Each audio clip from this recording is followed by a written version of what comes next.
What's up? Hey, what's up? Hello. This is tentatively known as Float Your Boat, joined by me. Wait, I'm going to figure this out. Go ahead. I'll give you a minute. I'll give you a minute. All right, thank you. Joining me today is Zach Kane, as always, the special guest, Mike Dobbins. I'm Matt Santorelli. What do you mean by special? Special, meaning you're not normally here. Okay. I mean, technically, this is the second show, but, you know, you're new. All right. Just, Not wanna get like people's that kind of expectations special. up. We'll slow it down and use 3-syllable words.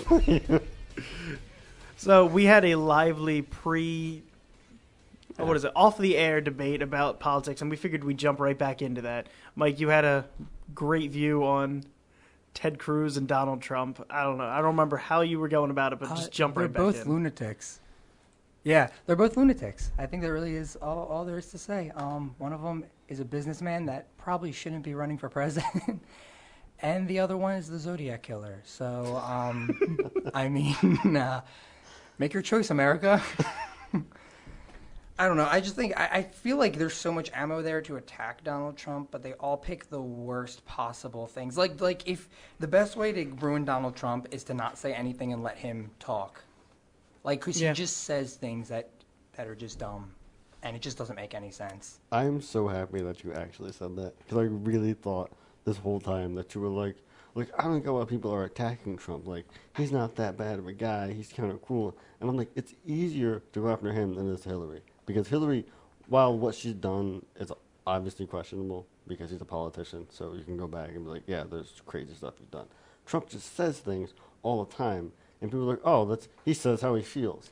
And then it's when he says something, it's like, well, he didn't mean it that way. He's not being literal. It's like, you just said he says how he feels, but all of a sudden he's not being literal, and he's got this. Yeah. The hardest thing is everything people want to attack Hillary for is kind of skepticism. It's kind of like, oh, well, she probably did this, she probably did that. But it's no actual, like everything you have to dig deep to find on her, where Trump just kind of puts it out there. Oh, ban on Muslims, build a wall. Yeah. I mean, you saw the whole I'm assuming you guys all saw the video where they had the Adolf Hitler quotes and the Trump quotes, and they're like, which one's which? And then they were just like, well, if Trump said that, would you still agree? And they're like, well, yeah. But like Hitler said that, so that's bad. That was basically the whole gist of their entire argument. The greatest thing of all of this is I think in 4 years, whoever does become president will not be president anymore, because I think both of them are just such unlikable people. Oh, they're easily one-term people, and I'm so angry that Hillary Clinton could possibly be the first ever woman president as. Yeah, and people constantly want to tell you like oh, you don't like her because she's a woman. No, I don't like her because she's the worst woman. Like, there's so many other women you could actually put in there that are likable people that have good policies that aren't all about, hey, I deserve this because I've waited my turn. This isn't the line for a bathroom. Like, you're going to become president. It's not your turn. Yeah, and the whole Clinton possibly political family now, if the wife gets it, the husband got it, and like, who knows, maybe the daughter gets it 10 years down the line. The daughter's she's not going to do anything. She's literally, she goes out there and she goes, my mom loves my daughter. Sure, my grandma. They FaceTime all the time. Yeah, I saw that. And it's quite good. Her facial expression, I just wanted to punch her in the face. I've never actually wanted to strike a woman more than her. That's not true either. Because what do you mean that's not true? That's not true. Because Ann Coulter exists. Starting off episode 2 strong. Because Ann Coulter still exists. That's why. But the real problem I have with Trump is he appeals to like the worst people in the country in a whole, and almost confirms all their fears and plays into this whole we're always being attacked and we're like the shining beacon and we're the greatest country on earth, which we're not. We're not awful, but we're not the greatest. Like, we fail at a lot of things. And we do some bad things, like drone strikes. There's plenty of countries that would go, oh yeah, America, you mean the country that flies over our head and occasionally shoots missiles when they think there's a bad guy in a building, and then when they kill like 52 innocent people, they're like, well, we kind of flipped a coin and thought there was someone in there, and our bad. Oops. The worst thing is that people act surprised when there are people like Trump supporters. Like when people are like, "Oh, look at these people at a rally in the deep heart of Alabama that are racist. I'm like, are you really surprised that there's racist people at this point? Like we're not supporting them, but don't act like can you believe what I just saw? Yes, I can. I can believe there is every type of person in this country. So when I see a group of racists, yes, I can believe they exist. I don't agree with them. I don't think they're right, but I'm not surprised they exist. And people are like, oh, I'm outraged that, these types of people exist. Like, why? Why? They've always been there. I saw this map of landmarks in places in the United States that all have, like, racial background. There's, it's like the Negro Hollow Creek or something like that. And it used to be called, like, Negroes Hang Post or something like that. It's just, like, it's this field in, like, Louisiana where a black guy was hung. And they're like, yeah, let's call it that. And they just have never changed the name of it. It's alternated from Negro something, Negro this, but they've kept that so people can, like, trademark and understand what it is. Hey, Dale, how about Mitchell's Creek? Something else, not Negroes. And it's just like, why? What's wrong with the name? I don't know, Dale. You tell me. Like, just lock Dale in a room for an hour. Be like, come on, just figure it out. Just figure it out, man. He has a whiteboard with just lines everywhere. I can't make this. What is he trying to say? Is it an anagram? What's the problem?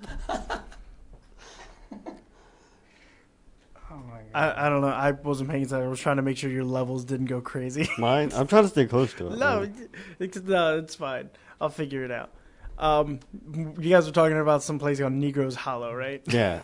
Yeah, it's a creek, apparently. It has its name changed. But people easily identify it. It's like when they make Pepsi, Cherry Pepsi, They just Pepsi Light. They keep it Pepsi so people understand that it's Pepsi, but it alternates the name a little bit. I mean, how about just like a plaque there? It's just that, pretty bad things happened here. How about don't celebrate that a black guy died there that's during true. racist times? Just Yeah. be like, let's try to move past that. Exactly. Let's not celebrate it. Like that, like that's what okay. I'm all for preserving like history, like I know there's always been debates about the Enola Gay, which was the plane that dropped the nukes on Japan. Mm-hmm. And people are always like, oh, well, the plaques at the actual Air and Space Museum are more like celebrating it. But it's like, I don't think they're celebrating it. I think they're just saying that this is what it did. You shouldn't erase what's already been done for the sake of it being offensive. But at the same time, don't keep the name of something that is still in use today. Like, the Enola Gay is not in use today. We don't have a plane flying around called the Enola Gay. The creek is still going to be the creek in use. Like, if we had a town that had a horribly racist name, I think you should change it. You shouldn't just keep it around for the sake of history. Washington Redskins. Oh, I agree with that so much. It's difficult to change our name, though. It's hard, and we don't want to. We don't want to. It stands for pride. Like, shouldn't the people They it's found about the- be saying they it's found the- prideful then? They found the 10 Indians that were like, we like Redskins. We Yeah. like that name. Yeah, it was like They found the a couple 10 of of them Yeah. in that video. Did you guys see that? You saw that video, Yeah, I've right? seen it. Okay. Yeah. I've seen them. Where they were like, we support the Washington Redskins because I'm a Redskin. It's like, dude, you just basically... And then, like, off camera, all right, where's my check? Exactly. Not to mention, most. Have you ever talked to someone that claims to be like Cherokee, and they're like, "Oh, I'm Cherokee," and they're like, "I'm an 18th Cherokee." 100th What? charity. What? You're 1/18th Cherokee? Like, I don't think you. No, it's because they get like free like healthcare and certain like benefits from the government for being Native American. Yeah, we kind of do owe them that. I'll be honest. So I would be broadcasting that all the time, to be honest with you. Yeah, that is Like, true. here's a blanket from us. Nah, I'm good. Here's a plan. It's like, I'm all right. You open up the blanket, it just says, "We promise this time." What were we talking about? Nope. Because we just completely Well, we went off the This rails. is what we do. This is how it's done. Just pick a topic, shoot off in multiple directions, hopefully hit a target. Yeah, I mean, if anyone pops up with something, Like America. just throw it out there, kind of. Exactly. We are the YouTube videos of podcasts. You start off on one thing, And then all of a sudden, and in 5 minutes you're looking at how to get a moth out of your ear. So, how did I get to giraffe humping elephant? What just happened? no, well, you start with that. That's where you start. You start with that. When your hand gets tired, and you move on to another video. Then you move on to Beyonce's Lemonade. Yeah. Oh my god. So politics happened. Yeah. Those are the thing. Exactly. The first debate is September 26th, I think. That was what I remember. Yeah, well, that's like what's his name? Assange, the WikiLeaks guy. He's apparently he's going to release like big stuff around the election about Hillary. He does not like Hillary. That code that he tweeted out, that cryptic Well, yeah, and then password or he whatever. actually that was Snowden actually. Oh, was it? Yeah, Oh, yeah. okay. Well, No, Joseph Gordon-Levitt. Well, Assange said that. Yeah, he said he's going to release like a bunch of documents that he calls it like the October something, like something. It sounded like the name of a movie from last Red time I October. remember. It was pretty much like he's going to like release it, and he said it's going to kill her. He's going to release it around the debates to hurt her. That must be the worst for her. Can you imagine sitting around and someone's like, I have dirt on you, and you have to think back everything bad you've ever done, and you're just like, oh, Started please, making some stuff please, no. early. Yeah. So, Just admit the things like you're like, oh yeah, I did that and that. Like, yeah, I didn't know about that, but thanks. And you write it down, just add it to the list of things he already has on you. yeah. It's like, okay, well, it can't be this because I didn't send this in email. Can't be this. I hope it's not this because I've only sent this to one person, Daryl. You see, just duck under the table. Yeah. But no, with the debates coming up, you said I can't remember his name. That one doesn't like to stay. It's going to shoot backwards a lot. Okay, that works. I'll Yeah. just come up on it then. Yeah. I don't know why Yeah. that was funny. But no, because Benghazi's obviously going to come up. It's Still going don't know to who come that up. guy is. Benghazi. Benghazi. Yes. That'd be great. If, I think I read a tweet like that. Like during the RNC, someone was like, "Can't wait till they bring Benghazi on stage."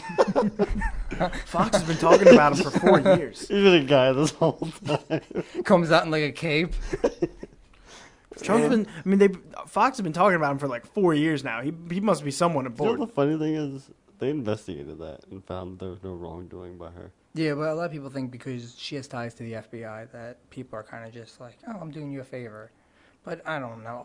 It's so weird. It's all just hearsay, so you really don't know what the truth. You don't know what the truth about anything is. Well, to be honest. we can easily tell they screwed up massively. Yeah, the there's U.S. no- government screwed up. Now, I wouldn't just blame this on Hillary or Hillary as that guy that like yelled at me on iFunny of all places about politics. People were getting pissed off because they were making a bunch of Trump memes in all the features. It's like, what you expected anyone else to be there? He's the easiest person to make fun of. So I commented like LOL, and he just attacked He's me. got the softest skin. Yeah.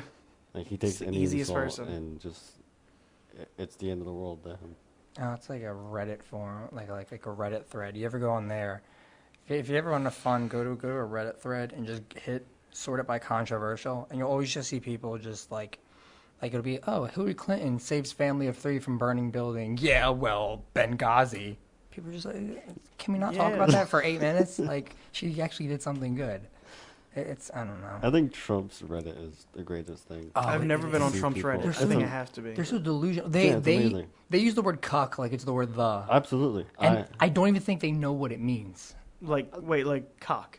Cuck. Cuck. C-U-C-K. Oh. Yeah, I saw, I thought you said cock, and I was like, why are they saying that all the time? No. a Although, guy. I saw a tweet of a guy like presenting actual factual information based on like FBI statistics and local law enforcement statistics and crime rates. And he was just showing him stuff that was contradicting what this guy said. And then he goes, like, oh, well, you're just another cock, aren't you? It's like, what do you mean? Like, he's giving you facts, and you're like, these numbers confuse me, and you're wrong, and you're a bitch. Like, that was his whole argument to get back at the guy. yeah, it's a way to try and like demean the other side that you don't agree with, instead of just being like, oh, well, I don't agree with you on this because this, and this. Instead, they're just like, well, you're a cuck, and you're just like, got me. Way to be an adult, man. I'm gonna go home to my wife and her boyfriend. Like what? Like how?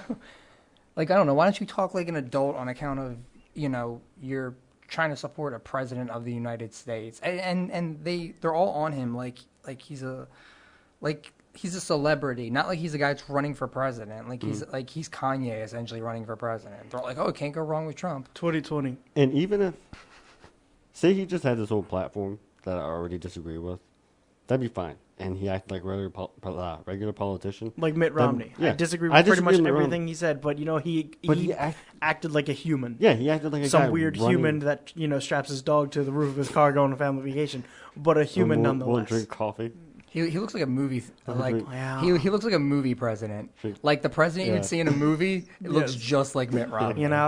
When we lost the election, me and my family sat around a table and we just drank a big old thing of chocolate milk. Yeah. That was their thing. That was their actual thing. They lost the election. They was like, let's chug a gallon of chocolate milk They're and Mormon. be all sad and stuff. I still loved him and Obama during the debates. They were like circling each other. Like Romney was walking in one direction, Obama was walking the other direction, and they were kind of circling each other like the hyenas in The Lion King when they would just walk in circles around their prey, and it was the weirdest looking. It was the most like alpha male thing I've ever seen on TV. I've seen plenty of interviews with Obama, and he definitely does like subtly alpha male things, like to try to put you down a level. Because in a strange, respectful way, but like a more dominant personality type of way. But like with Trump, I just feel if you're going to support him, that's fine, but you definitely can't be okay with some of the things he's outwardly saying and just the way he conducts himself in interviews and how he talks about other politicians by not attacking anything of substance that they have, like their ideas. Like if you want to call someone else's economic plan ridiculous, frivolous, and there's no way that it can improve America, cool. But you'd be like, that guy's got a big nose. You want to vote for that guy? And you're like, what does that have to do with anything about how he thinks? We know about people with big noses. Well, he Bernie. He was essentially a... Oh, my God. Come on. He was essentially like a villain in like wrestling. He just gave everyone nicknames. He was Lion Ted, Little Marco, Crooked Hillary. He called Elizabeth Warren, this one was actually pretty funny, Pocahontas. She fake being. Oh yeah, Elizabeth Warren was one that like fake being Native American, so he called her Pocahontas. That's actually pretty good. Exactly, I would give him that one. All the ones he came up with, but Pocahontas, I would give him that.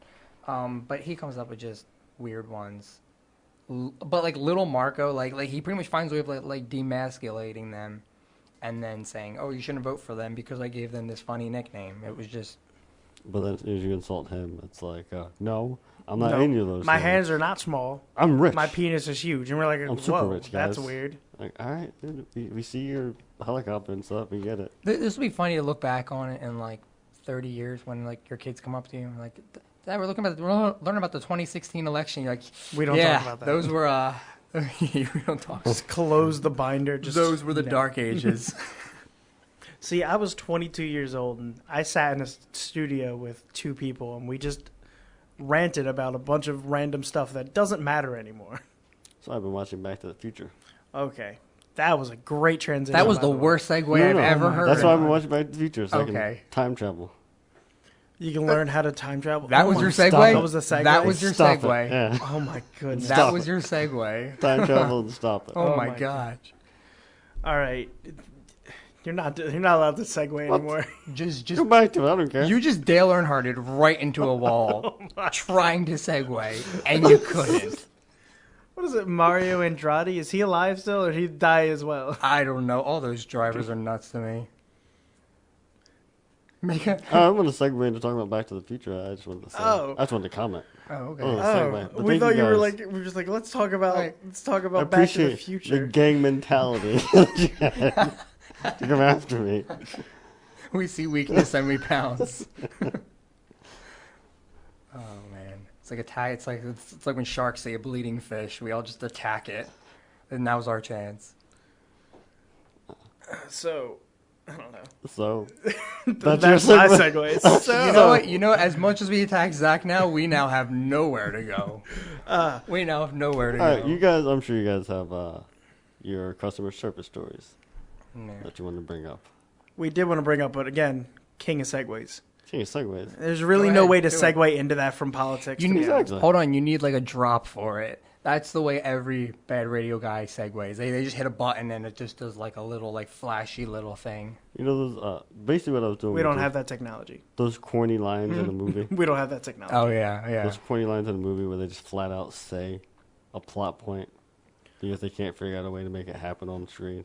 Yeah. What do you think with some kind of Suicide Squad? Yeah, that's stares into the camera. Yeah. Oh my god. Bad guys. Are you? I didn't know that. I couldn't tell based on the fact that you have 2,000 confirmed kills, and you Mr. were in prison Deadshot. at the start of this movie. I just thought they just put people there sometimes. Like they ran out of hotels and were like, we got a prison down the road. You can stay there.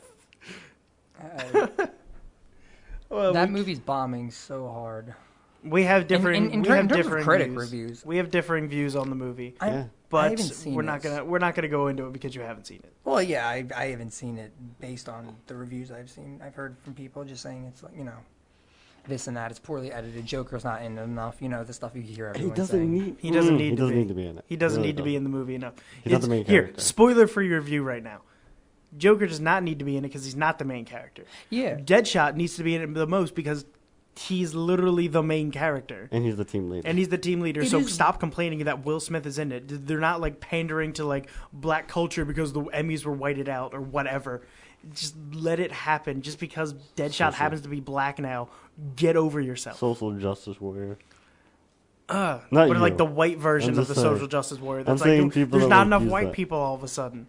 I don't like Like- that being used as an insult though. Like, so it's like, oh, that's all you are. It's like, all right, just like don't be a dick to be. Or just because I have That's to it. get this off my chest, What? they're making a Full Metal Alchemist movie, and the entire cast is Japanese, yet the entire movie genre, like the entire world is set in Germany. They're like, make them Japanese. Oh, really? Yeah, everything's set in Germany. I know Elric, like all the names are like easily Germanic. You can tell just by listening. I mean, Mustang really isn't, but Sounds like a porn star yeah. name. What is that? I think his name's like Colonel Mustang. It's been a while since I've read or watched any of that God. stuff. That's just... That's fair. But I still. mean, Avatar did it the opposite. They did. Avatar They was did. all white people, and it's definitely like No, Asian they didn't. They went a bunch Polynesian. of weird. They went some weird way. They were like, you know what we should do? No, the bad guys were foreign, but the good guys were all white guys. No, what was it the Katara was a white chick. No, that's What's her name from Bates Motel? yeah, she's white. and so is the kid. No, the kid was like And so was her some weird brother. like Asian thing. No, he was from. That was the brother was from Twilight. He was the have one no that idea. didn't talk in Twilight. Oh, okay. I don't know. I just felt like all the bad guys. I don't know any of their All the bad names. guys were like, They were. It was From Dev India. Patel and Yeah. Iroh was yeah. like 160 pounds Asif and Mandi. ripped. You know what that is, Mike? Yeah, wasn't that a Daily Show? Yeah. Imagine a bunch of guys like that, and they're all the bad guys, but then the good guys We're all white. are They- mostly white. They all look like Asif Mandi? Yeah. Yeah, like most of them do. Was he Palestinian? I don't know. He's something like that. All the bad guys were that. They were from some Middle Eastern country, and then all the good guys were from like California to Wyoming. But they talked like this the entire time. But And it I'm 11. But it was set in Asia. Yes. Yeah, and it Well- was an American cartoon show. Yeah. Trying to figure out the He's drawing lines now. flight miles that you'll rack up. I guess they could walk from India. It would be quite a walk. Swim. Kayak across the Pacific Ocean. Yeah. That'd be difficult. Although you'd have a better chance of the Titanic. You'd see the iceberg for 45 minutes. Should we get out of the way? Nah. We're good. We'll be fine. No, the Earth's flat. Don't worry. We'll be. So What's we going went from on? a spoiler-free review of Suicide Squad to me just going off on tangents, and now I don't know where I we don't know. were. My whole thing was like, if the they marketed that movie really weird because They did. They marketed it purely for the Joker, and I think they were just trying to be like, oh, well, you people who thought the Joker was dead when Heath Ledger was dead, he's not. He's now Jared Leto. They panicked because they didn't think Suicide Squad was going to be that good. They were like, oh, we don't know if Margot Robbie and Will Smith are enough to draw people in. Oh, we'll just throw in Viola Davis too. They didn't think that was enough to draw people in, so they said, you know what? We'll just add the Joker. Yeah. You could have added the Joker in the next Batman movie. You could have just added the Joker like as a silhouette just for like Harley Quinn's backstory, but they like you said, they marketed the Joker so much that you thought he was going to be a main villain. That last scene, which would have been, honestly, that would have made more sense if he was one of the main villains in the movie. I think had just that last scene been the only time we saw the Joker, yes, that would have been perfect. We're not going to say it, but we're not going to say it. But last scene, that was it. It would have been like fine. Everybody would have been like, oh, like the whole crowd would have been in it. But you didn't know anything about that scene happening. You didn't even know he was in the movie at all. It would have been a great surprise. And then, but since he was part of the backstory, he was in flashbacks, and he occurred while the main story was happening. I guess it was needed. It was needed for like Harley Quinn's backstory to show you who Harley Quinn was and how she became. Yeah, I was reading something about how Jared Leto was actually like mad about how little he was in the movie. According to him, he said they filmed lots and lots of content, and then they just kind of edited it all down to like 15 minutes. Well, that's because Warner Brothers. I had 8 editors for that movie. Yeah, he said he said he was really like disappointed, and like they were interviewing him, and he wasn't happy about like the bad reviews he was getting and everything. But Jared Leto also is one of those people that he's like Donald Trump with a soft skin. Yeah, extremely. I saw him in I went and I saw to the MMR barbecue, which is that big concert they have. Yeah. And 30 Seconds to Mars was there, and that was right after he won the Oscar for Dallas Buyers Club, and he just showed up in like a white suit, white robe, fancy aviator sunglasses. His hair was all perfect, and he comes out and he just had a very like pompous, like douchey tone to him. Yeah, like a tone to him where he was like, well, now that I'm an Oscar-winning. You should all be privileged that I'm here. It's like, no, I paid to be here. I didn't come to see you. I came to see you along with 13 other bands. You just happened to be here. Yeah. But everything I really heard about it, people said that the best actors were actually the 2 women, Margot Robbie and Cara Delevingne. Cara Delevingne was Katana? Cara Delevingne was Enchantress. Oh, I liked her. Everyone talked. She was okay. Those were the best. Cara Delevingne was okay. No. Shut up. No. She was okay. She was okay. Okay, fine. I'll give you okay. Thank but you. Not one of the better. No. The Viola Davis was amazing. Yeah. Margot Robbie did a very good job. I also didn't think she had an accent, and she really did throughout the whole movie, which made me more okay with her character. Because I thought she was just going to have like a standard South Jersey accent where, like, according to most people, we have no accent whatsoever. Unless we say crick or wooder. But crick? Yeah. People say crick. What did you just say to me? Yeah, people say crick. I'm saying not like anywhere else. Yeah. Like saying like that's our whole claim to the accent is we say crick and wooder. That's Hoagie. it. You want some hoagies? We say hoagie too. Guys, we're gonna bring some hoagies. It's that accent though. But anyway, Viola Davis was amazing. Margot Robbie was amazing. Will Smith, he was Will Smith. He's that literally went through every mic. Really? My God, you hit that cough button, and it just made things worse. We all just stopped and looked at you, and we're like, "What is he? He's dying over there." No, but Jared Leto, I watched Screen Junkies. Dan Marl was talking, and he like despised Jared Leto's Joker. I thought he was decent. He was a very like hot topic Joker. Yeah, like he's the thing. You're either going to love him or hate him. Yeah, that's how it's going to be. He's what they were trying to be like. Oh, how can we make him so edgy that 14-year-old girls who hate their parents will go home, buy this, and wear it to school? And if you like, I haven't been to a Hot Topic in years, but I guarantee if you go in there, they have Suicide Squad stuff. They 100%. They have to, and they'll have one with the Joker with his grill that they gave him. Do you remember tattoos. that? Do you remember that like picture that came out where he had like damage tattooed on his forehead or something like that, and he was very like, he's like pulling at his hair or whatever he was doing. Well, it's like they're trying to market that towards them, where Heath Ledger's Joker was more of just my God, this guy's a psychopath. He doesn't look good. He looks like a psychopath, which is exactly what he is. The Joker, Heath Ledger's Joker, which is the problem. People are also trying to compare Suicide Squad's Joker to Heath Ledger. Yeah. They're trying to compare Jared Leto and Heath Ledger, and you're not going to do that. No, Heath Ledger was the best Joker outside of the person that's been doing the Joker for the past 40 years in Mark Hamill. Yeah, he got so into the role, he killed himself, essentially. He died of a drug overdose because he lived in solidarity just so he could get insane and into the role, and then ended up getting depressed and killed himself. You can't really he didn't even kill himself. But it wasn't on purpose either. It was just an overdose. It was an accident. Yeah, because he was so depressed. He had 2 different therapists, and they prescribed 2 different medications, and they were like, "Wait, we didn't know he had another one," and then chemicals and science, and he died. That's a great way to explain anyone dying. You're welcome. Chemical science, he died. The coroner's report's like, he died by science. Death by... It says that in an obituary, death by science. You're just like, whoa, that's rad. Man, science is just killing people. It's crazy. We gotta stop science, somebody. I want a warrant for science of the rest. Don't say that. We have a certain political party that will take that and run with it. It's called Scientology.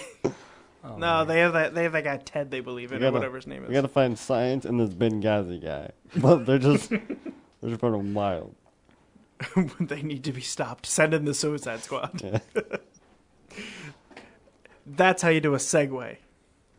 So now we already talked about Suicide Squad. But now we're back on the movie. I don't know. Look, he hasn't seen it, so we can't. No, we can't really go too crazy in depth in it, and not even for spoilers for you. It's just no, I don't care. You wouldn't be able to contribute. I don't care. I knew Bruce Willis was dead the whole time. Spoiler alert. Okay. Yeah. No, but another thing about the movie, real quick, just so we can move on. God, what was his name? Slipknot. They brought in a random character just to prove the fact that so for anyone, spoiler alert, real fast. Spoiler alert. They brought in a character, and if you've seen Assault on Arkham or any Suicide Squad stuff, they put a bomb in their necks where if you disobey me, I'll blow your head off. Well, they brought in a guy randomly, so they had all this intricate backstory for everyone. Then they have this guy who pops up out of nowhere. They were like, "Oh, by the way, he's part of the team too."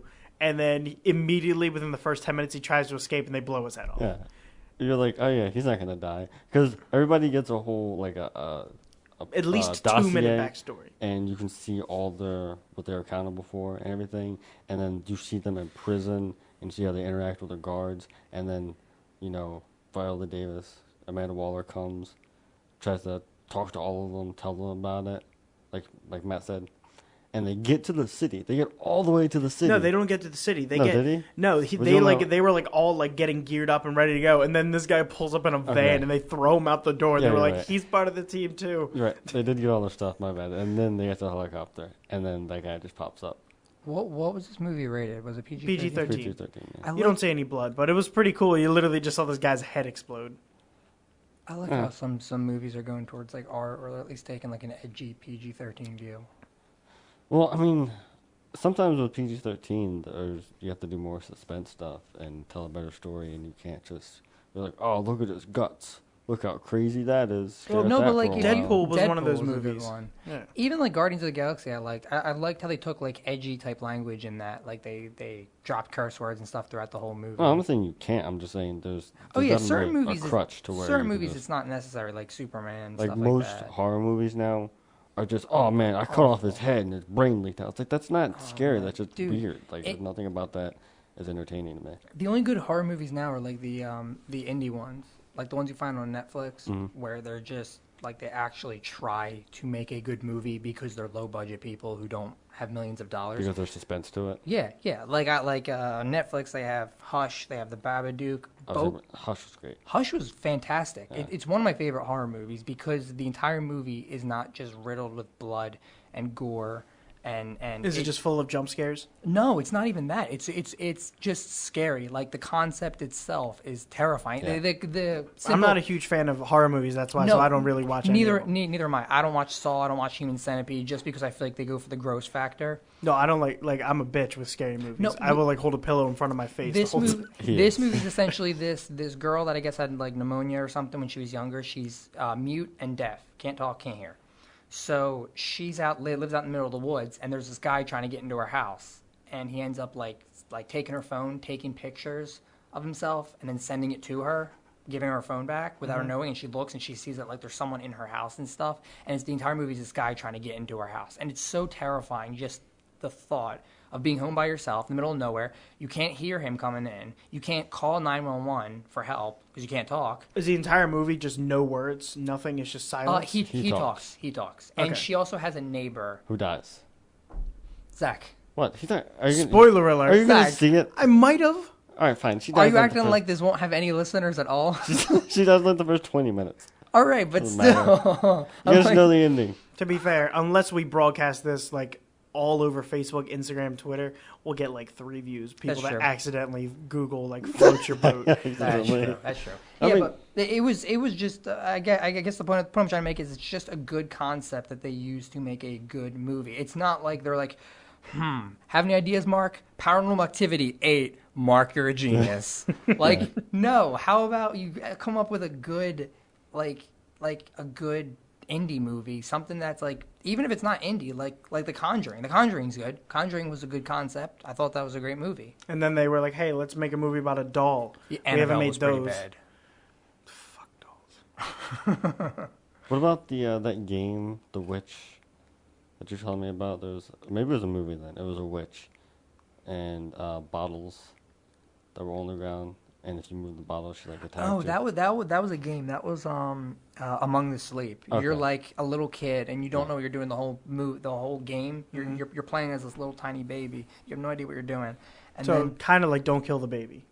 it's a little more complex than that. You're like walking, and it's kind of like a horror game, kind of, because you're like this little baby. You're avoiding like this witch, and then at the end of the game, everything makes sense. Everything in the whole game that you watched, and you're just like, I have no idea what was going on. This just seems like a weird fantasy game. Turns out it makes sense, and it makes sense because you think it's one of those things that you're done when you get done it, and you think back, and you're just like, okay, that made sense. This makes sense. This makes sense. To connect all the dots. It, and you're it, like, it connects "Holy shit." everything, and you're just like, oh my god, like that was a fantastic game. Now that I look at it, Oh my God, he saw dead people because Bruce Willis was dead. Oh, now it makes sense. Yeah.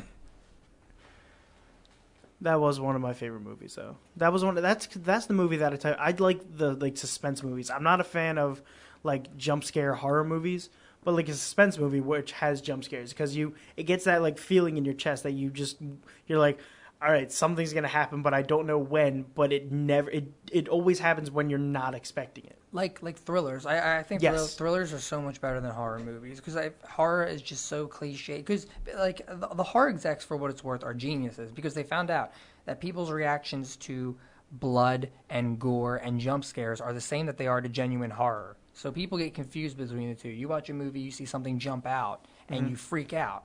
And it's the same thing you would get if you were genuinely scared, but it's a cheaper version of it. So Well, I instead of think- them coming up with a scary plot line, they're just like, okay, let's throw a bunch of jump scares and a bunch of women screaming, and let's put a bunch of blood running down the wall, and we'll get ourselves $1 million movie. And they always do. I think thrillers, I agree with you, are great because, like I said, horror movies, they always have to have someone getting like stabbed or cut, and a thriller can either be something similar to a horror movie or just be like a mystery suspense where like a crime was committed and the whole movie like you're trying to figure out maybe who did it and you have no idea who did it and then someone else ends up dead and you're like, wait a minute, I thought it was this guy, but now he's dead, so how's it not this guy? And you figure it out. Maybe it's like it was your main character that you were following the whole time and like they blacked out through the whole movie or something. And it's just I like that idea of not knowing. Staying on the and topic of being like freaked out the whole movie. the thriller suspense movies, one of my favorites was actually Woman in Black. That was a movie that I did not want to see because again it was like on that same like jump scare horror type movie, but when I actually did see it, it was a movie that didn't have a lot of jump scares. There was like no blood really. So it didn't have that like effect like you were saying. But it was one of those movies that it freaked me out. Like Daniel Radcliffe, why the hell are you in that building? Oh, I made you laugh in that movie though. Yes. Yeah. Oh my god. What was it? Like the lights kept turning off and like cuz he was like standing at the end of the hallway and like he was looking down and you see the rocking chair moving and then all of a sudden lights go off. Lights go off. Lights go off. And you said I was something. like, you think the darkness is your ally. That was fun. I mean, Beautiful. speaking of Batman and horror, I feel like the Dark Knight, the first one with Joker, was a good like thriller movie because when you look back on it, the Joker was killing people left and right. He was leaving by his calling card. He pretty much got Batman in the interrogation room. Was just like, well, he's here and she's here. Now go make your choice. And you're like, wow, like one of them's probably going to die. And that's a and good then he thriller. picks Rachel, and then is like, oh, I tricked you. And honestly, if you remove like just the name Batman and just give him, still make him a vigilante, but just give him like Nightman or something like that. Just a cheap vigilante. Hey man. Anyway, yes.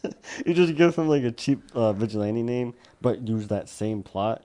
It's just as compelling as a movie, honestly, because the storyline between right or wrong and going down to the bad guy's level and him trying to corrupt like the shining beacon of a story of a city that's just torn apart and just violent. The same message gets across. That's what was so good about that movie is that it wasn't just a superhero movie. You could remove the superhero element, and it was about a villain that was so good that he made you break your own morals. Yeah. And not only that, but he was... I mean, when they ended up killing Rachel, it was like, wow. I think that was the first big superhero movie where you saw the main hero's like love interest that actually dies. She actually died. And it's just like, wow. And you they can actually tell did that. when he found Harvey, he was pissed. Yeah. Because he was like, I wasn't supposed to be here. Yeah. I was not. Because I know they won't fucking get to her. But I'm Batman, so I have to save you, I guess. But right now, Why are you here for me now? Oh, my favorite But the part thing of is, she thinks he was saying no to like marrying her. Like she had no idea Batman was there. Yeah, her last thing she heard was, Will you marry me? No, no. Yeah, she's like, okay, Harvey, I get it. Like she's just trying. So my figure it favorite. So we've seen Dark Knight probably 30,000 times now. Oh yeah. At one point I was house sitting for my uncle, and we ended up putting the movie on, and for some reason we both fell asleep during the movie. Don't know why. Your quote was, I had to take my glasses off because they helped me see the movie better. When I'm laying down. And I'm like, yeah, that makes sense. So we both laid down and went to sleep, and of course we wake up right during the time where Batman is saving Harvey Dent, and I for some reason thought this is the perfect time to just scream, Rachel, no! And I wake up to that, and it's great watching that movie because that's like an hour into the movie, It is, and we're just like, yeah, we know exactly what's going on. It doesn't matter. Like, let's just go from here and watch it. It was an awesome movie. I think that's probably the best. How do you get further away from the mic every time you talk? By the way, I really get you farther really away? do. Yeah, it's because I try to get away. I don't want to breathe into it. That's like. It's actually pretty good with not catching, especially if you talk like this, where it's the mic's to your right a little bit. Yeah. You're not, when you breathe, it breathes to the side of the mic. Yeah, I guess that makes sense. Makes perfect sense. Yeah, it's always just been like a thing because I always hear people say like don't breathe because you hear it all the time. Like, Yeah. This is our podcast, and yeah. It's like playing PlayStation or Xbox, and they just, I think they're in the room over there. And you're like, all right, I get it, man. Yeah. Like, They're upstairs. They're in the kids' room. Or you With just the hear, bomb. here, where's my, here, keep talking. I'm just going to be that one guy on PlayStation or Xbox who's just randomly, playing who's just music. randomly, and like, he's just like, this is good. Yeah. Oh, Just no sound, just music. We can't use that. We're going to block that out because to copyright stuff. Really? I was gonna say I thought the rule was like 15 seconds.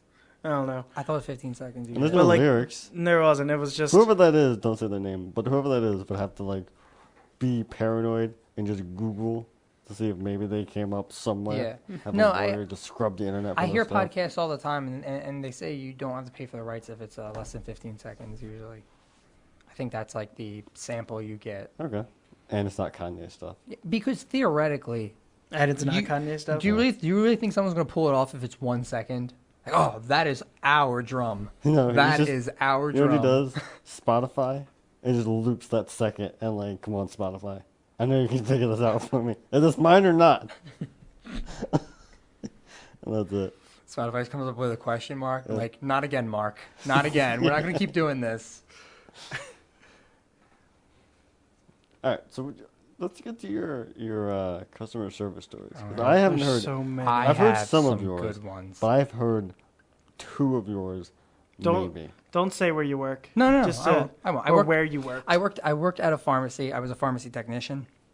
And I've got some really interesting things because you usually get older people that come in. Mm-hmm. It's anywhere from people that are moms to people that are 80 years old.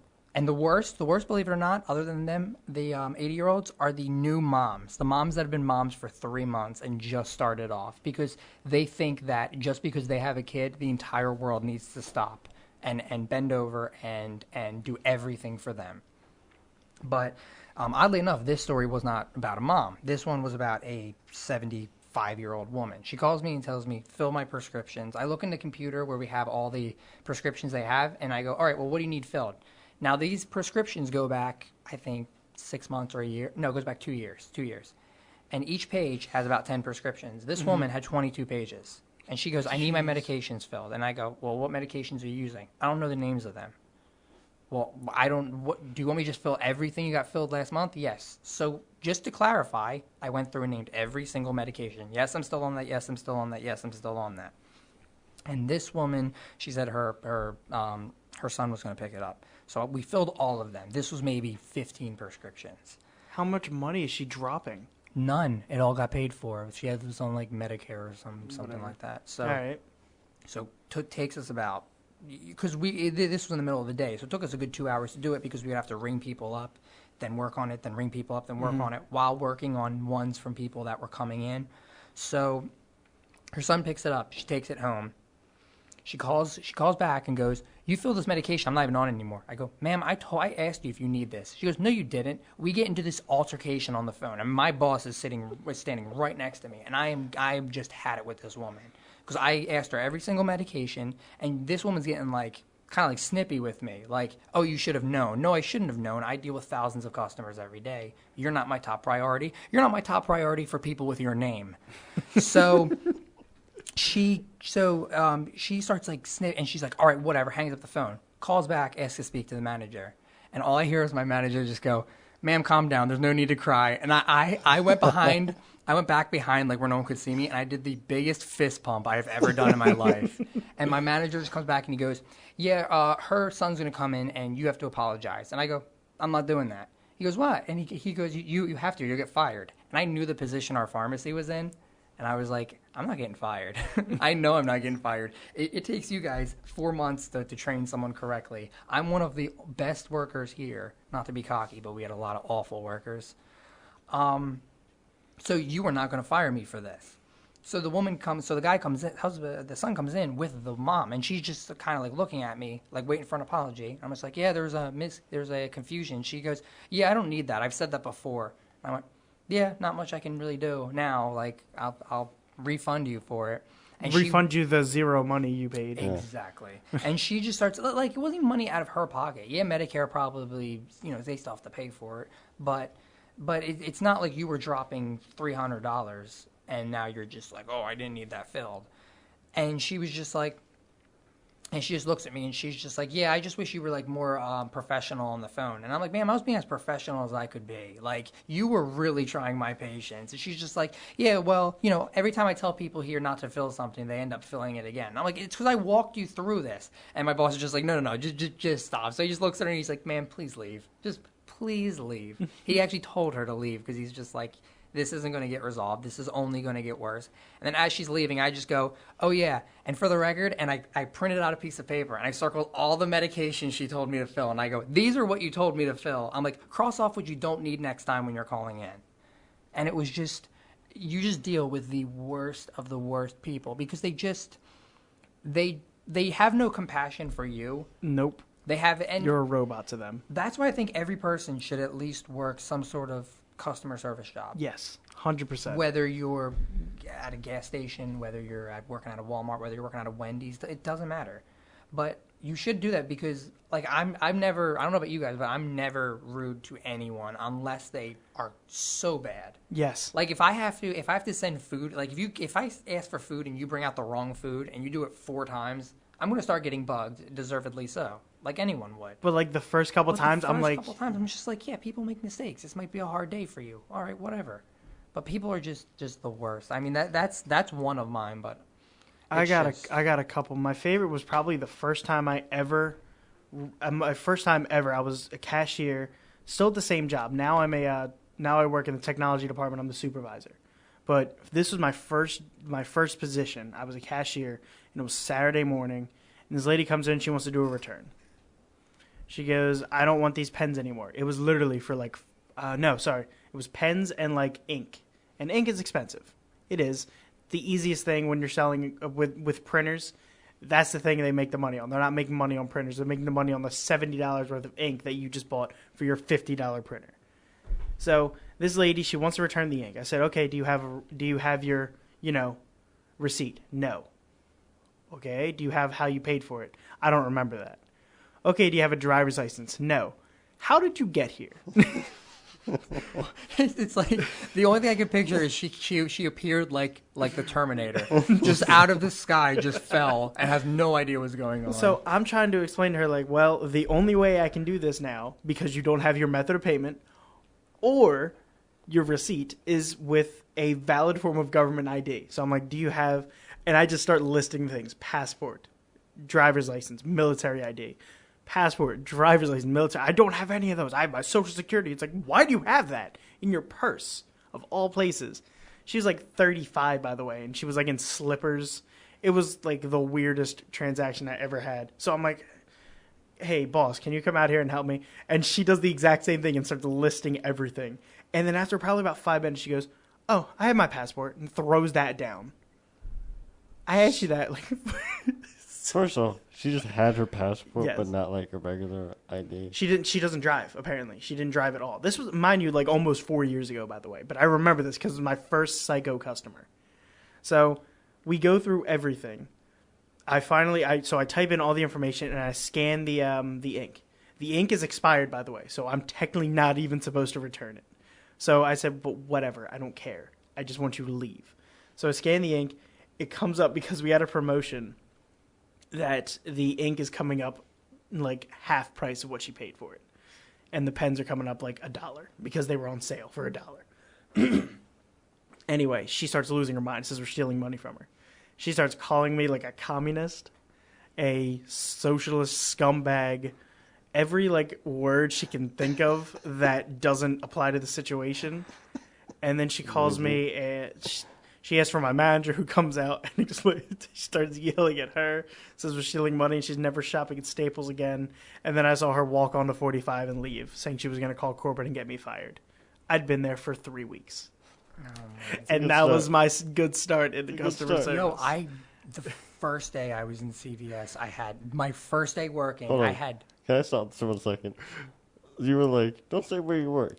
CVS. I literally thought that, and I was just like, all right, fine, you get the exemption, I guess. And then you're like, fuck it.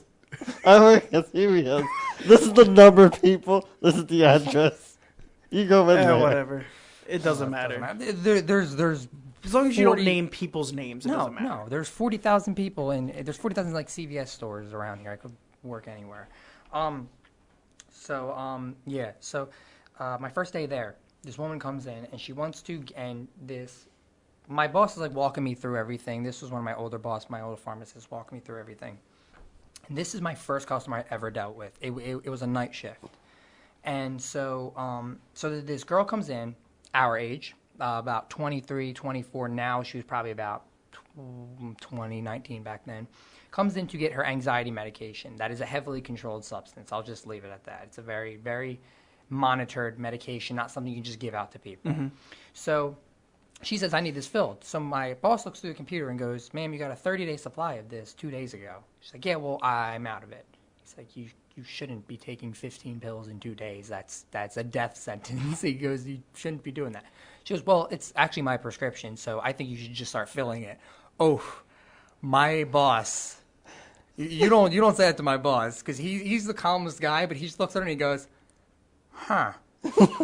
and I was just like, I barely even know this guy, but I know you should not have just done that.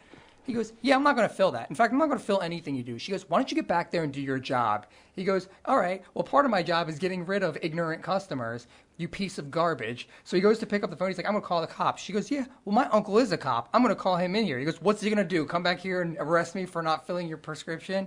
and they go at each other for about 10, 15 minutes. And there's customers coming in, and they're just looking over there, and I'm just like, this is the weirdest first day I've ever had in anything. And I had less questions my first day on Earth than I did my first day here. And I'm just and then he just looks at her. It all ends. My customer just looks at her. My boss just looks at her and just goes, you know what? You're the biggest piece of shit I have ever seen in my life. And I think you should leave right now, because not only am I going to call the cops, I'm going to get you arrested because you are now harassing me. And she would not leave the place. She was just causing a huge temper tantrum. She was crying. She was throwing herself on the desk. And he was just and the whole time I'm just like, and she leaves. When she leaves, my boss just looks at me and goes, every day isn't like this. And I went, oh, thank God. I was already thinking how I'm going to word my resignation letter. I was just getting ready to type it up on the computer. Oh, my God. But when you mess with people's medications, they just, or figuratively mess with, when you don't give them what they want, they freak out. Like, this was a girl that obviously had such bad problems that she either was selling her medication to other people, or she was taking 15 pills in 2 days, which means she's an unstable human being and should probably stop that medication altogether. Yeah. I was going to say, do you think she was distributing it? Oh, yeah, absolutely. She's the type of I'll tell you off this. You might know who she is. She's not in our grade. She was above us,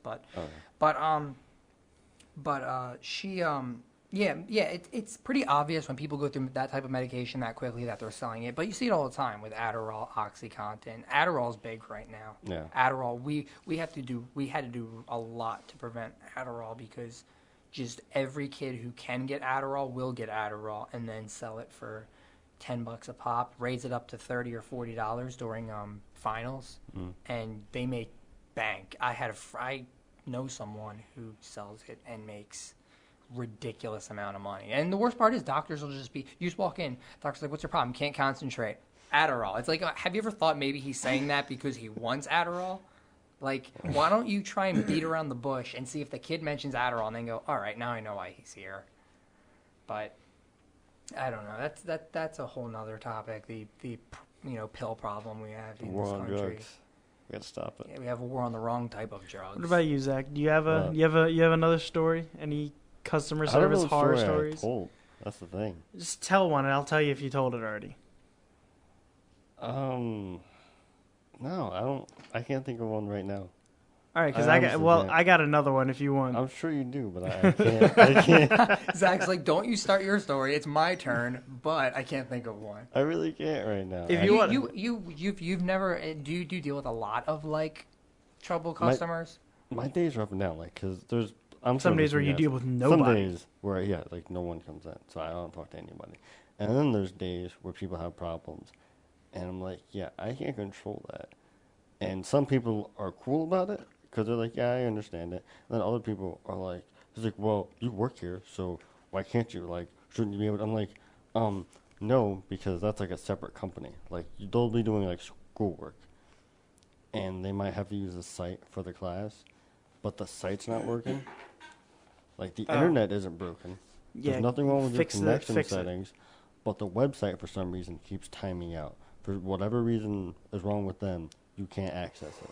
And they're like, well, shouldn't you guys be able to do something about that? Like, no, I don't work for that company, so I have no idea what's wrong with it. So why are you blaming me? Things like that. Yeah. But I don't have a specific story on that. That happens frequently. People, like, don't call you or anything? You never get, like, calls or anything? No, they don't call. They come up physically to me. My favorite thing has to be when a customer calls me and they say, my internet's not working at my house. My computer won't connect to the internet. Cool.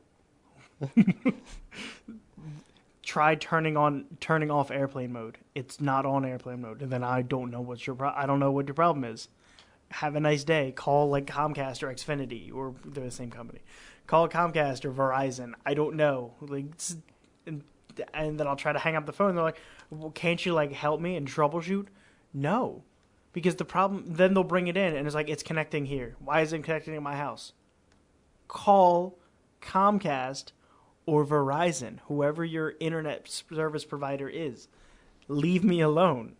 But what I wanted to say was one of my favorite things, because I actually had a customer call corporate on me and complain. for probably the dumbest reason you've ever heard in your life. So, I am walking towards the back to our receiving area to where we get our trucks in. So I'm walking back there, and I hear one of my coworkers, the guy that I was just recently training, and this was like a week or so ago, and he goes, "Hey, Matt." So I kind of heard him, but another customer said, "Excuse me," at the same time. So I turned around saying, "What?" She goes, "Is that how you speak to your customers?" "I'm sorry, ma'am. Did you need help finding anything?" "I did." "Okay, then what do you need?" "This ink." And she shoves it in my face. I was like, "Okay, ma'am, that's down here." And I give her the ink. I said, "It's this price. This is the only one we have. Have a great day." She walks up the front and complains to my manager. Then she wants corporate's number. And then we get a hot alert in the mail, basically. And they go like, "Yeah, you had a customer complaint about this employee." And she had my name and everything. Not my full name, but your employee Matt was disrespectful. He's the most unprofessional employee I've ever seen, and I believe he should be terminated. And I was like, cool, I've been here for almost 5 years. You get right on that. People just have this grandiose sense of self-entitlement whenever they walk into a store because they think that you are a piece of human garbage because you work here.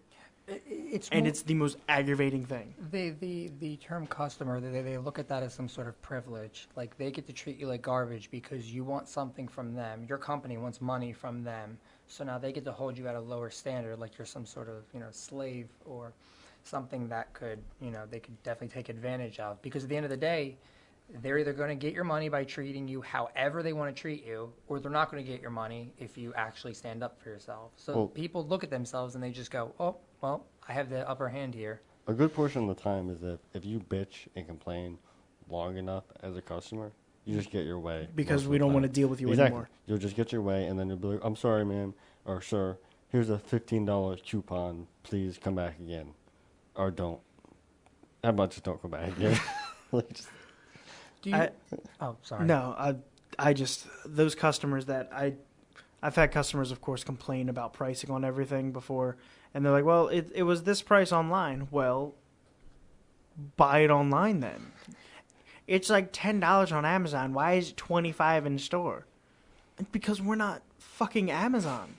Pardon my French, but no, we're a office supply / technology store. All right, I work at Staples. Yeah, you already said that. I work at Staples. That's out there. No, but you just deal with these people that come out of nowhere. Like, half the time when the store is dead and then all of a sudden there's 20 people at the register, you're like, did you all just hide in the back? Where did you come from? I'm assuming you deal with that where it's dead and all of a sudden, where did that line come from? Why do we need 5 people back here now and there's only 2 of us? Well, did your store ever have scores they would send out quarterly? Yes. Like how you guys aren't those just the worst? Daily, weekly, quarterly, Yep. monthly, yearly. Yep. Every single thing. Ours would have everything from customer comments about particular people, and then they started doing individual scores to the point where We don't have that. We don't have that. Oh, we had a month before I left, we had individual scores where they wanted us to.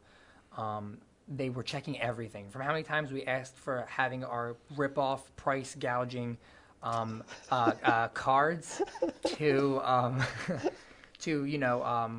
we had to use exact phrases. I'm like, if everyone's using an exact phrase, doesn't that essentially make you all robots?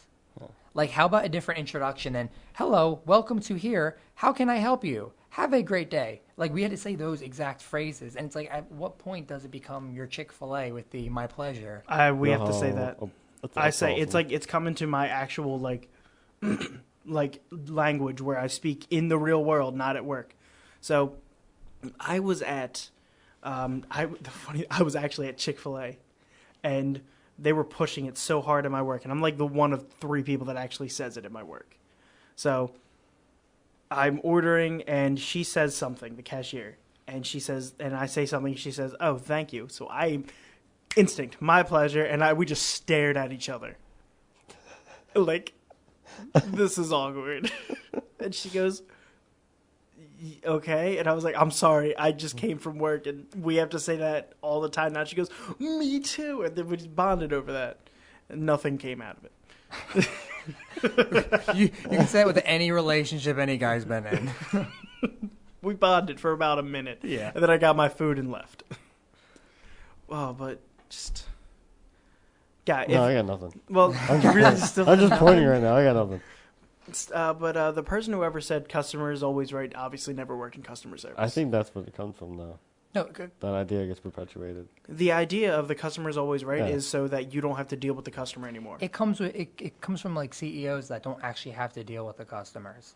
Those are my favorite people that like have never dealt with a customer and just like, well, or the CEOs that are like, hey, you should go do this, this, and this, and this. Yeah. It's like, I had a boss. I'm not going to obviously name any names, but I had a boss that he wanted me to sell this lady a cell phone or like a printer for her because she was buying ink and the ink was kind of expensive. And this lady was on the phone. He was like, go talk to her. I'm like, no, go talk to her. Try and sell her this, this, and this. I was like, no, she's on the phone. I'm not a piece of trash. They're on the phone. It's different when you get to the register, get off the damn phone because this is an actual social interaction point of the sale.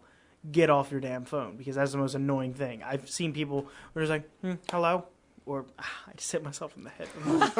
You were not aware of the big, giant plastic headphones you had on. You just smashed it into that. You could hear that clear as day in the mic. Or the people that have their phone on speaker and walk around the entire store talking to whoever it is on the other line, and they're just like, hello? Yeah, I'm at Staples. Do we need ink? What? Do we need ink? Okay. All right, I'm in the coffee aisle.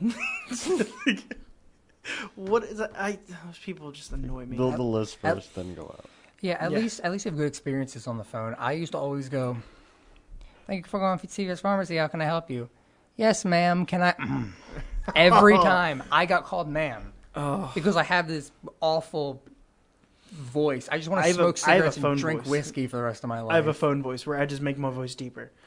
Thank you for calling Staples. This is Matt. How can I help you? Like as quick as possible, deep voice. Just try to make it deeper than it is. And then when they talk, or everyone has this customer service voice, and I've heard people, especially this one person, go 8 octaves up.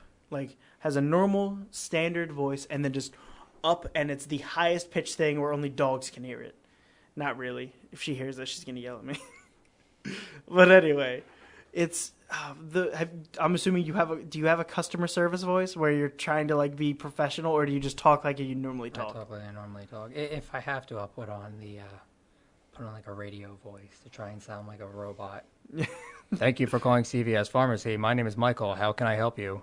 And then you kind of got to do that. I would not know that was you. Nope. I do that when if like corporate's on the like I'll get a call. They're like, oh hey, it's corporate, and I go pick it up and I'll do that, and they're like, oh well, look at this. Sure, some salt water to get the. Of course, but of course sometimes you don't know if corporate's calling, so you pick up and. What's up, man? Thank you. Crap. Thank you for calling CVS Pharmacy. How can I help you? Like, hello, can you speak louder? This is corporate. We need to. It's like, oh, shit. I've had those. I've never had that where corporate was gone, but I did have a lady who came into the store, stood at customer service for 3 minutes during a very busy time, and then called the store and said, "Hi, I'm in your store right now, and I would like some assistance." And I picked up, I was listening, and I look over and I just see her. She goes, "I'm from corporate," and I was like, "No, you're not." I straight up said to her face, "No, you're not." That would be the creepiest call ever. I'm in your store right now. Where are you? Aisle 15. I've had you peer around aisle 15.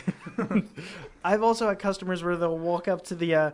So when I used to be a cashier, I would sometimes walk into the office to tell the manager something, and then but in the 2 seconds that I wasn't at the register, an old person walked up, and now they were waiting for 2 seconds too long. So I hear in the distance, "Hello, does everyone work here? Hello?" And you're like, oh, "How you doing, sir?" Does everyone work here? He's wondering if everyone works here. Everyone. I meant anyone. But oh, okay. You said everyone. I did. That's a very interesting way of asking. Does anyone work here? I was just picturing some guy next to him going, no. No, but they're just... they'll just like across the store. I'll be like at the register, and there's someone like in aisle like 7, which is that one, I guess. I don't know. It's across the store. It's the your exact store. opposite. Shut up. What are you asking us for?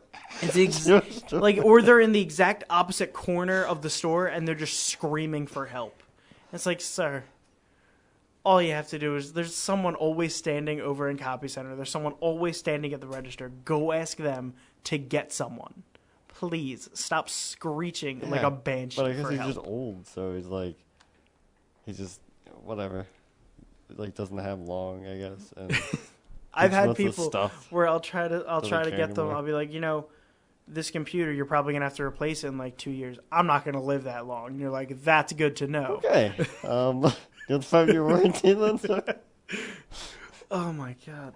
Whenever you try and tell someone a warranty, they're like, this will outlive me, or like, I won't last that long. They'll say all the old people, they're very open about their mortality. Yeah, that's why when I know people like our age that are like, oh, dude, I'm afraid of death. I have a friend that's actually like afraid of death. Like he talks about how it's like, man, I'm. It's like, what happens when you die? I'm like, talk to anyone over the age of 65, and they've kind of just come to the conclusion that it's going to happen, and they're like, you know what? I've had it with this world. I am so done with everything here.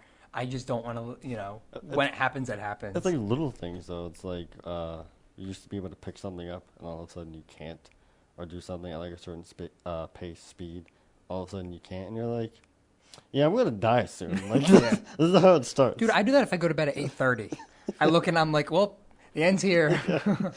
I'll be dead by March. There's been times where I lost my train of thought. No. All right. Pass. Pass. All right, Zach, your turn. Customer service story. I don't Go. really have I don't know. The only one that I can think of, I'm sure I told it now. I feel like I told it last time. Was that there's a lady who will try to trick you into doing her work. I don't know if you've told me this, but I don't think you said it on this. Okay. Her whole thing is she doesn't understand how a computer works at all. So she's like, I don't know, how do I do this, and how do I put a chart in here, and how do I make it so the chart is right next to this paragraph? I want this paragraph double spaced.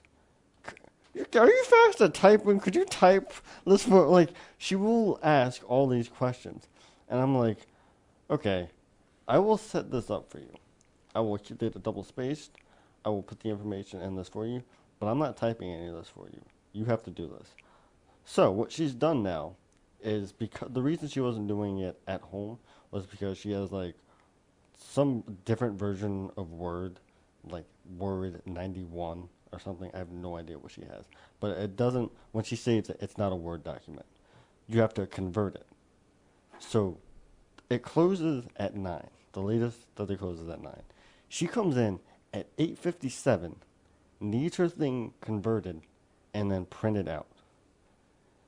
To convert something, you need to go to a website or have a converter program.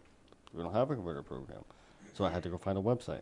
And for the website, you have to put in your email, get it sent to your email, the file, and then go to your email, obviously, and then save the file, and then open the file, and then possibly format the file, because depending upon how it's saved, your wording may be different.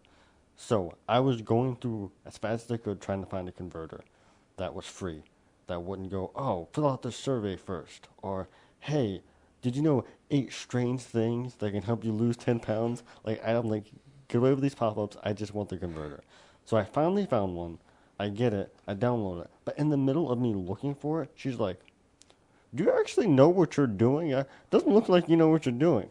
And I'm telling you, I was so mad because I was never ready wanted to hit a home. woman so hard. It was the day I had a double. So I worked mine and I was picking this up for someone else.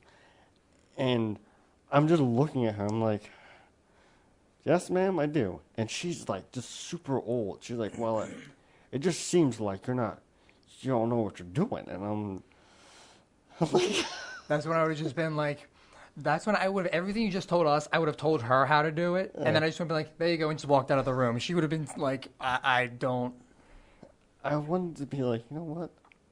Fucking figure it out. Yeah, exactly. Just stop it. And this was her job, or was it just something that needed to be done in general? No, it's mine.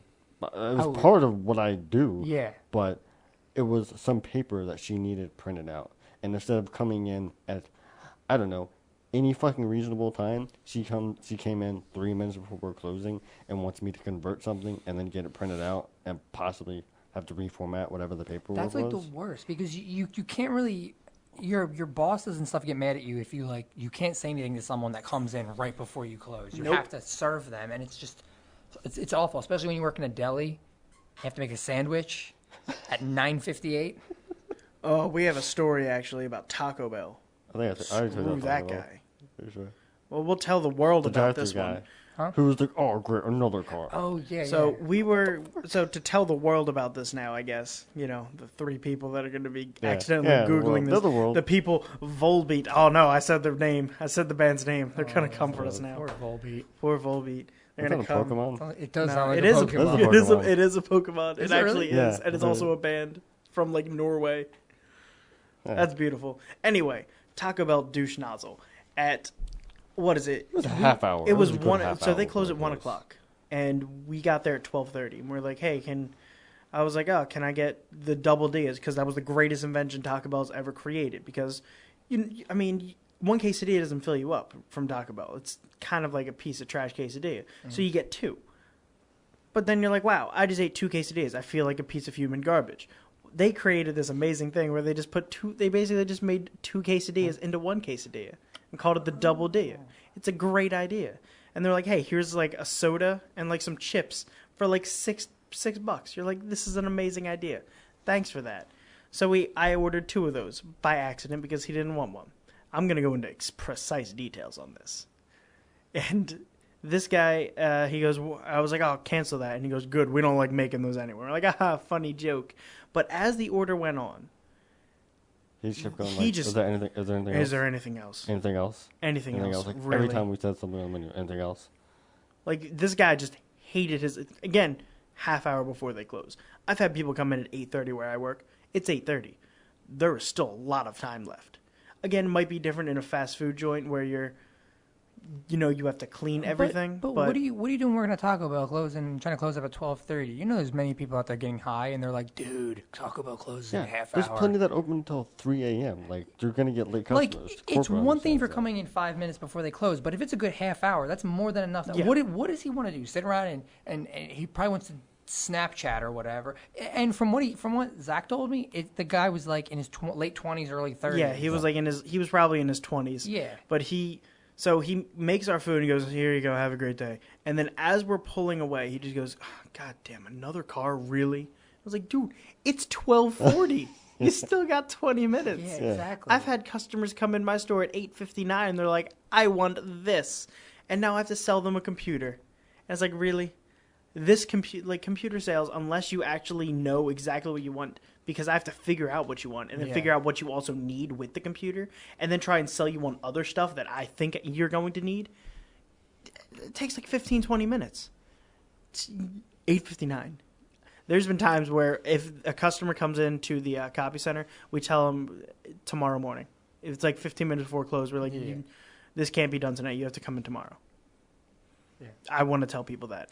Well, you can really you can kind of get away with little kind of fibs and lies that you tell people to not get them to come in and stuff. Oh yeah, I do. Like what people call us 10 minutes before they close. Oh, when do you guys close? Oh, we're actually closing the gate now. Clearly we're open for another 10 minutes, but at the same time, it's going to take them 10 minutes to get here. They're going to get here, and then we're going to be open for another 15, 20 minutes.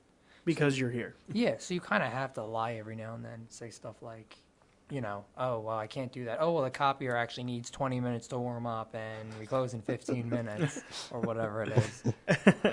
The copier is actually on a smoke break right now. It's just over in the corner on fire. Yeah. He's on a lunch break. We had to legally give him one, so... He didn't get one all day. He's been huffing and puffing all day. It's been bad. He's been moaning all night. And she's over there in the corner just going to town. I don't know what she's doing. She's guzzling toner like there's no tomorrow. Yes. Oh, man. Yes. All right. Taking the tin off the window. Thank you so much. I love you. Oh, my God. I looked back. I was like, man, he has not said it yet. That's something that I said in the first ever podcast we did. I said, take the tin off the window. And I try and say it like once every podcast now. Taking the tin off the window? Because we were talking about like metaphors and like, trying to like, what is it? I don't remember any. At first, you were talking about like things like that are deceptive. And basically take the tin off the window, like just say what you mean. Or just like be clear about it. Like, but what is that in reference to? Was there ever tin over windows? Tinted windows. Yes. Oh, I thought you take the tin off the window. No, tinted windows. Oh, I'm sorry. I don't mean it's like an idiot. I know what a tinted window is. I do know what that is. I thought you take the tin, like a piece of tin foil that someone uses to cover the stop. Now they'll never see inside my windows. Exactly. They won't. They won't. The aliens can't get in either. It's a lot more useful than tint. Yeah, with tint, I can actually press up and say, on a hot day, I'm going to be burned like crazy. Oh, no. You're going to have the best sunburn ever. Yeah, that's all it was. Yeah. Take the tint off the window. That works. That's something I just randomly said. It's my catchphrase now. I have a catchphrase because I'm not a cartoon character. But, yeah, fuck you. That's too much, man. So we are nearing the home stretch of this. Yeah, we've been doing this now for about an hour and 20 minutes. Oh, wow. I don't know. I feel like we started. You started with punching a woman in the face, ended with taking tint off the windows. So we've gone for full circle, I'd like to say. We've gone 100% full circle. So is there anything else that is on your minds? We do have another like 20 minutes that we could potentially use. What are we going to do with 20 minutes? Nothing productive. We can talk about the Olympics and how boring they've actually been. I've actually been watching the Olympics. Boring? This is great. I've been watching outside of swimming. Come on. I was watching I was telling Zach about this the other day. I was watching fencing, and I saw maybe the biggest choke job I've ever seen in any sport ever. And I'm talking about any sport ever. You've seen some choke jobs. This girl was ahead by like 5 points. I had no idea how fencing worked. I kind of just went with it. I'm guessing whenever you get poked with the sword, it's a point. Yeah. So this girl was up by like 5 points with like 20 seconds left. And it's like, all right, she wins. No, this other girl was like poking her. And it was down to the point where there was like 1.3 seconds left, and the girls needed 1 point to tie it up. And she goes for the poke and misses. And then they're like, oh, and she hangs on. Oh, what a great victory. And I'm like, I wouldn't call it that. I wouldn't call grabbing a lead and just barely hanging on a great victory. I would call it maybe just holding on. Limping in. Yeah, exactly. But I mean, have you been watching any like weird sports during the Olympics that you typically are just like, meh? I was watching the heptathlon yesterday. What's that? I think it has something to do with 7 events. I think that's what hepta is. Yeah. Yeah, I think it's like 7 events, and it's like the decathlon, except they took out 3 events. That's what I'm assuming. Don't need this, don't need this, don't need this. Oh, we're good. And go. Yeah, it was like an 800-meter race. I think they swim, they shoot a little skeet. I don't know. I watched every year. I always watch archery for the Summer Olympics. Don't know why. It's not. It is really interesting. They're like, I'm 25 meters away, and I'm just gonna shoot this bow, and I'm gonna somehow hit the target still. Did you see the guy yesterday that was like kept on missing the target, and instead of the announcers being like, he's off his game, they're like, must be an equipment problem. Must be something wrong with his bow. I'm like, or. I mean, let me put it this way: someone keeps striking out, I'm not gonna blame it on the bat. Yeah, I was like. I don't blame Ryan Howard's bat for him striking out all the time. So, do you guys find it strange that Alex Rodriguez retired like mid-season? For on baseball, yes. It's his career is so strange because there was a point where you looked at it and you're like, he's going to break the home run record, definitely. He had another 4 years. He was on great pace. And then it was just the whole steroid thing came out. Do you remember he was suspended for the whole year? Mm-hmm. Yeah, and then, like 6 years after he got busted for steroids. Yeah, exactly. And then he was just kind of never the same person. He kind of had a resurgence, I think, last year. He had like a decent year. And then they were I don't even follow baseball, but I was just keeping up with the story. And now it's just, and then I just heard yesterday that he like took his final at bat and retired. And I was like, that sucks. Like, imagine going your whole life and everyone's like, oh, you're going to break the... It's probably the biggest record in all of sports, even for people who don't like baseball. It's the home run record. The home run record. It's bigger than the touchdown record. It's bigger than the... Well, the touchdown record we just saw broken. Yeah. The touchdown pass record. record. I feel like that one's probably going to be broken every like 10 or so years now, yeah, just especially because of the passing works. They're going to add more games. They can't add more than 162 games. They'll be like, what more do you want from us? I mean, outside of hockey with Wayne Gretzky's three records: points, goals, and assists. Because I don't think anyone's going to touch. Someone could touch goals, but probably not assists and points. Yeah. Because he has more assists than what the next person has points. Yeah. Yeah, it's something ridiculous. They were like, why not? But and then basketball. I don't think anyone's going to touch the 100 points in a game. No, not And is anyone going to touch Kareem? Kareem's 31,000 points. They could, but they won't touch 100 points in the game because they changed rules that would stop him from scoring 100 points today if he were to play today. All sports do that now. Well, what's his name? Kobe still got 81. Yeah, but he hit a lot of threes. That is true. This is back when there was no three. That makes it a lot more impressive, actually. Yeah, it's especially with like hockey. They're constantly trying to emphasize more scoring, more goals, but it's like it doesn't seem like they ever score more goals though. No, because it's like, all right, they change the rules, but they keep the equipment the same. Like goalie pads are still. If you've ever seen like a pair of NHL goalie pads, like if you ever go to the Hockey Hall of Fame, they're huge. They're just these massive bricks that are used for these 6 foot tall guys that keep pucks out of the net, and you're just like, well, yeah, there's a reason that people are scoring 1 to 2 goals a game. That's why it happens. And then don't forget about the 20-pound mitt you have on each hand, and then the 10-pound stick. It's probably not 10, like 1 pound. The 1 pound stick that has like a 4-inch. Don't they make? I thought they were making the nets wider to try. No, they were. They were thinking about making the rink wider to match international, and they were also thinking about making the goalie pads slightly smaller again. That would work though. The making the Olympic thing would be bigger because they do that in other countries, and they see the scoring go up. But the reason the NHL won't do it is because then you have to affect how many seats you can have in the crowd. Yeah. So if you expand it by, say, I don't know, 3 feet on each side, maybe 2 feet on each side, you got to take out maybe 2 rows, 3 rows of chairs. You also got to take out people behind the nets because the behind the net is much bigger too. Yes, exactly. So you're taking out. Wells Fargo Center has 18,000 some odd seats in there. You're probably taking out a couple hundred. Taking out money is what you're doing. Yeah. Yeah. That's all I see. So then you're gonna see ticket prices go up, and that's why they won't do it. Yeah. That's fair, but that's screwing hockey fans. I know, but it also puts people that play in North America at a disadvantage in the international scale. Who's that to appeal to? Me, a guy that doesn't really like hockey at all in the first place? That's what they're trying to do. I don't care. They're trying to appeal to the wider audience that doesn't like hockey because they want it to be like basketball where there's more scoring. Yeah. In basketball, there's more scoring. Unless you put someone, I say this all the time, unless you put a guy on a ladder next to the net with a tennis racket, batting the ball away, you're not going to match the scoring of hockey to a relative scale. No. The most they can probably see with some of the rules overseas is like 5 goals a game, which is a lot for the NHL. 5 goals total, right? What? No, I don't. I don't. The way are you talking about 5 goals per team or 5 goals total? 5 goals per team. Yeah, no. 5 goals total is normal. Yeah, like 3-2 score is fairly normal. But no, like they have a overseas it'll be 5-7, 6-4. These big scores. You're also looking at an inferior talent pool, to be honest. But I feel like another thing that'll do for sports, whenever you make a field change or rule change like that, that's going to skew like stats when you try to compare generations, which is hard. Which is why that's hard to do, to compare someone that played in like the 1950s compared to someone that played today, because equipment was different, training was different, conditioning was different, everything was changed. So if you make that rink wider to try to up scoring up to 5 goals a game, now a guy with like a 3.11 goals against average might be considered elite.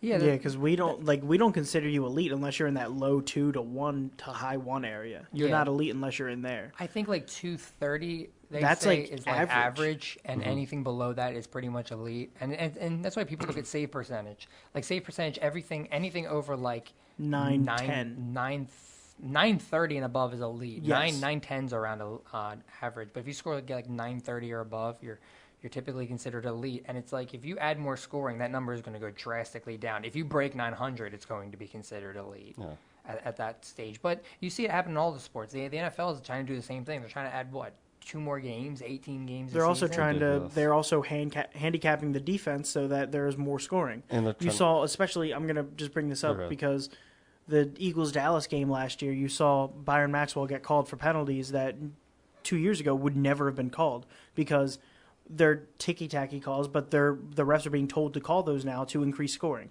Of course, as an Eagles fan at the time, I was like, this is biased BS because it's the Cowboys in Dallas. But looking back at it now, it's the refs are being told to call this ticky-tacky BS all the time now because it's supposed to increase scoring and you're supposed to free up the offense to be able to do what they want. But the defense can't lay a big hit anymore. There's no touching the quarterback pretty much. You can't hit the quarterback within like 1 second of him throwing the ball now at all. It's all about the casuals now. They want to appeal to the casuals. Look at the Super Bowl last year. Super Bowl, I'll admit, was primarily a defensive thing. It was a boring game. It was boring because you're looking at it in the context of what we're used to. We're used to these big Patriots versus Giants, ton of scoring back and forth. But the Patriots-Giants game was 17-14. Mm-hmm. Yes, definitely. And you get a team like Denver that has a terrible offense and a great defense, and a team like Carolina that has a great offense, a decent defense, and you put them together, and you have a team that's just consistently stopping the other one, and people are watching this going, oh, this is the most boring game ever. Yes, because it's in context. But typically, if you were to see a game like that 10, 15 years ago, that would have been an amazingly good game back when you had, the Baltimore Ravens had their elite defense, the Giants got the steel had curtain in Pittsburgh. Yeah, and you had back in the 80s and stuff. If you had this stuff a long time ago, they would have been a huge game, but it's all about pleasing the casual. Johnny Unitas zips it down the field. Yeah. Oh, Joe Namath, down the field, touchdown Joe Namath, and he grabs a beer on the way back to the sidelines. He's over there smoking as he looks over the plays. Halftime smoke break for players now. That was probably brought to you by Pete's Homemade Tobacco. Pete's Homemade Tobacco. Brought to you by Lucky Strike cigarettes. 6 out of 7 doctors will say you should smoke a Lucky Strike. All right. On that note, I think we're going to wrap this up. It was great. I'm Matt Santorelli for Zach Kane and our special guest star who might just join this. I don't know. You wanna come back? Yeah, keep doing this. I'll think about it. We'll talk to your agent. Yeah, my agent's getting calls by the dozens. All right. You. We'll talk to your agent now. All right, this was fun. And we'll see you guys next time on the show that is tentatively known as Float Your Boat.